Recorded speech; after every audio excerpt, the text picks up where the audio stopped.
Hello বন্ধুরা, welcome to my channel Afrita Anijit Mukherjee বলে new প্রেমোতে দেখতে চলেছেন। গীতা এলএলবির বাবা বলে, ইয়োর অনার, আমি স্বস্তিক মুখার্জিকে কাঠগড়ায় আসার জন্য অনুরোধ করছি। তখন অনিজিৎ মুখার্জি বলে, ইয়োর অনার, স্বস্তিক মুখার্জি হসপিটালে, ও জীবনেও এখানে আসবে না। পঙ্কজ বলে, ও যদি স্বস্তিককে কোর্টে আনার চেষ্টা করে তাহলে ওকে উড়িয়ে দাও, গীতাকে উড়িয়ে দাও, জীবনে কোনোদিন কোর্টে আসতে পারবে না।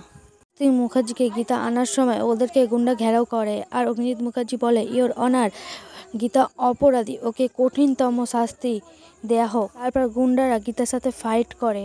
তখন অনিজিৎ মুখার্জি বলে, ইয়োর অনার, গীতা জীবনেও এখানে আসতে পারবে না। আর গীতা ফাইট করতে করতে গুন্ডারা গীতার মাথায় মেরে দেয় ও গীতার মাথা ফেটে যায়, ফেটে রক্তাক্তপাত হয়ে যায়। ঠিক তখনই অনিজিৎ মুখার্জি বলে, ইয়োর অনার, গীতা এখানে এসে পৌঁছাতে পারবে না। তখন গীতা বলে, ইয়োর অনার, আমরা পৌঁছে গেছি বলে স্বস্তিককে কোর্টে নিয়ে আসে।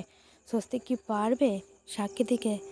দেখুন গীতা এলএলবি 27শে মে সন্ধ্যে 6:30টায়, ঠিক স্টার জলসায়।